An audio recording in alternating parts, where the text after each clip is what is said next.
What is going on, guys? DanderPrince93 here with another video, and this is finally my review of the iPad Pro Magic Keyboard for the 12.9-inch iPad. So here we go.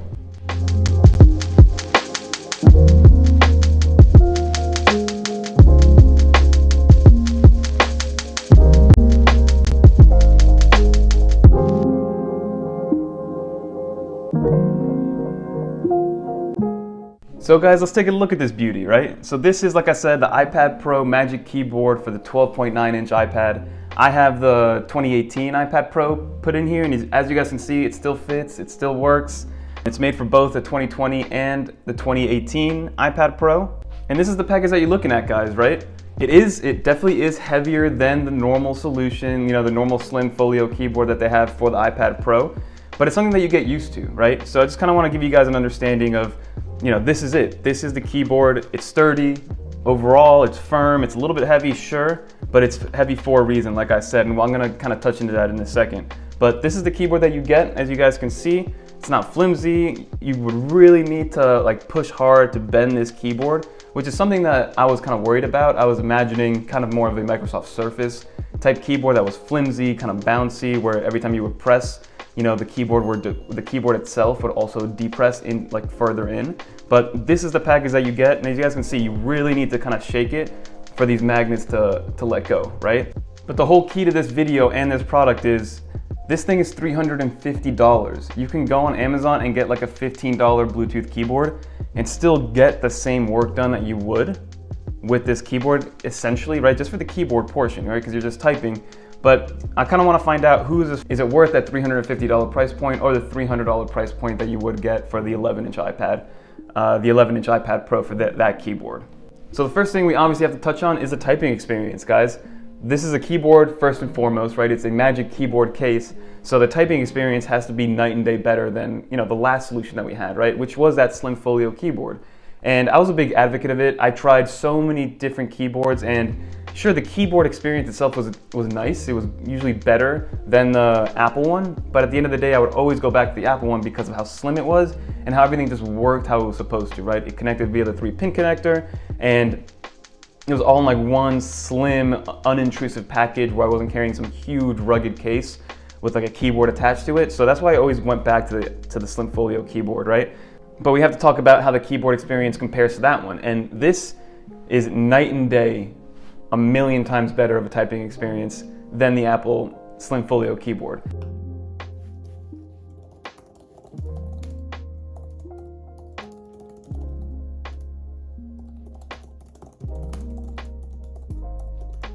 With the Apple Slim Folio keyboard, yes, I would type, but I would not do long typing sessions. I would rarely have a long typing session. And I usually, when I would write my scripts for these videos, I would actually flip the keyboard around and handwrite my notes because it just felt easier, felt smoother, it felt a little bit quicker.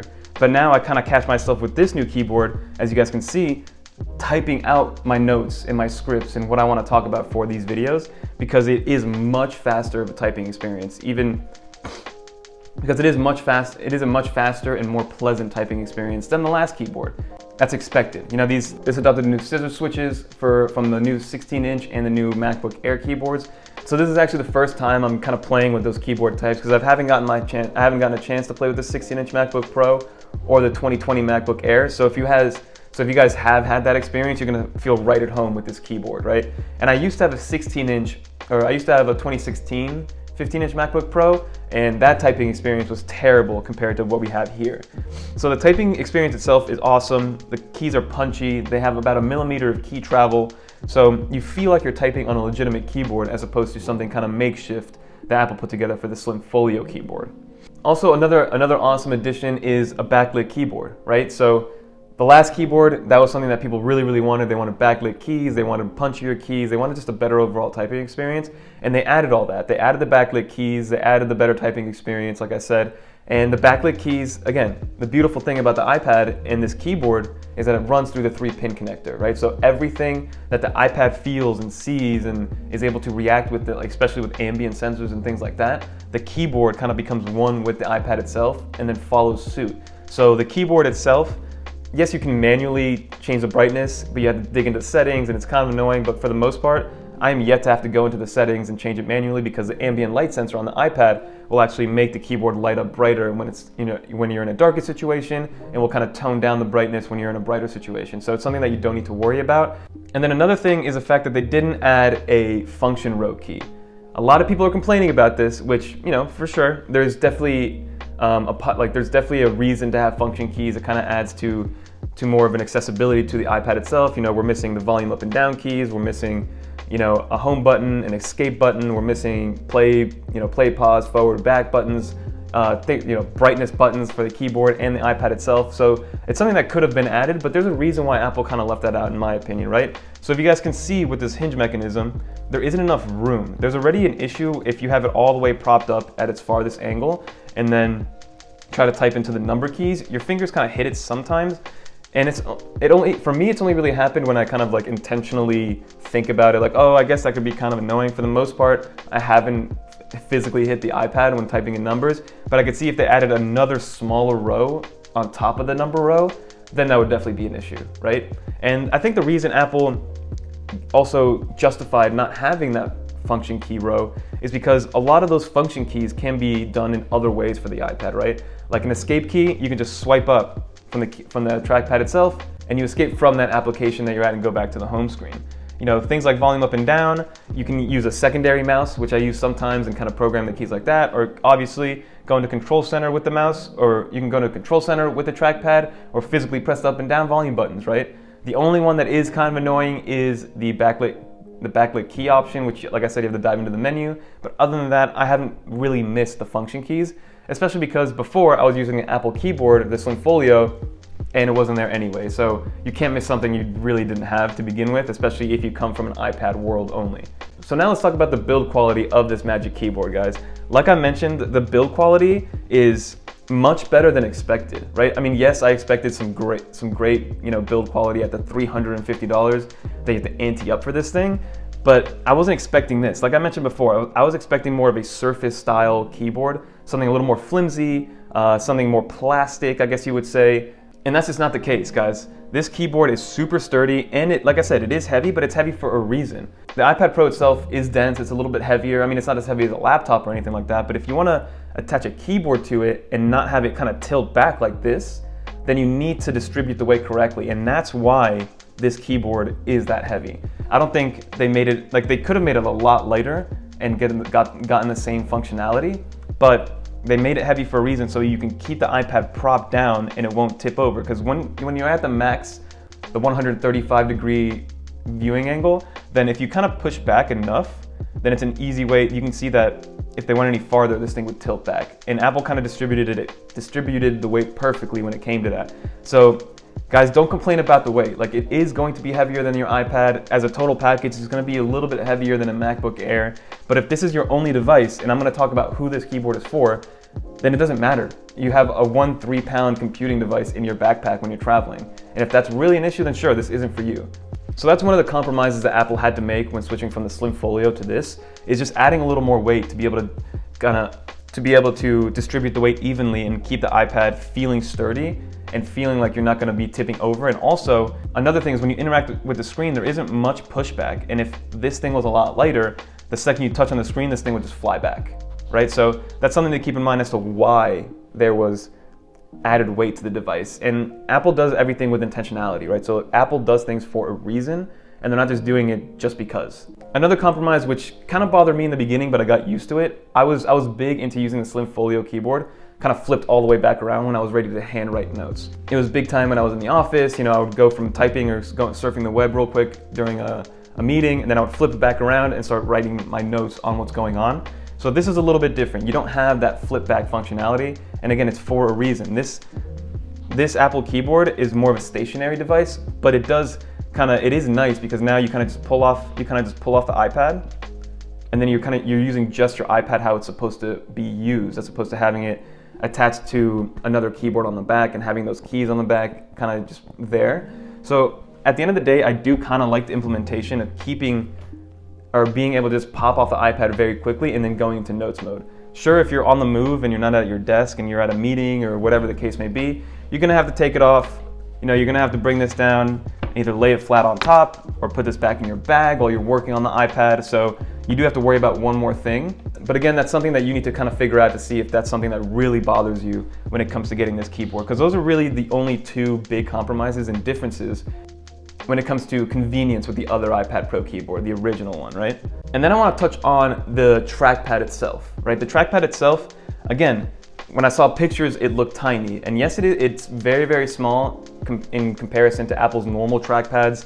Like I have a side-by-side of the trackpad.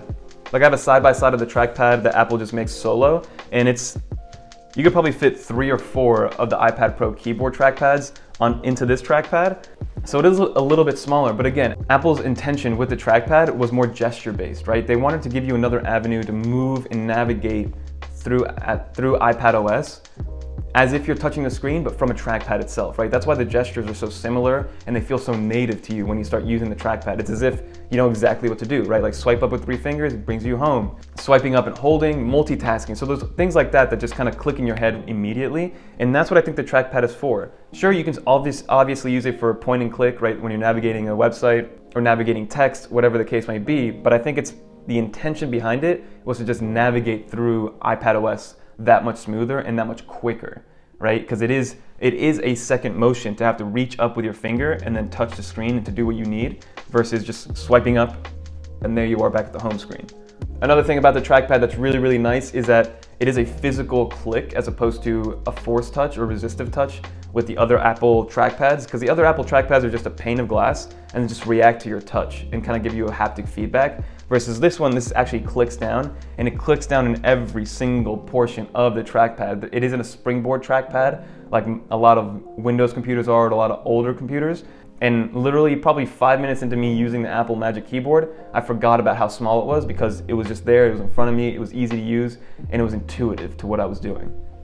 And then one of the last things I do want to talk about, guys, is the viewing angles. Apple advertises this as from 0 to 135 degree viewing angle, and it's a little bit misleading. That's the one part that I don't agree with because there's only so many workable angles that you have. I do like the fact that you can now kind of go past that 90 degree angle, because sometimes I do lay in bed and put the iPad on my chest and then I just kind of have to like prop it with my hand or hold it kind of weird because it doesn't face down. But I like the fact that you can kind of do this because now you can lay on bed, put it on your chest and be able to view whatever you want to view, like some Netflix or YouTube.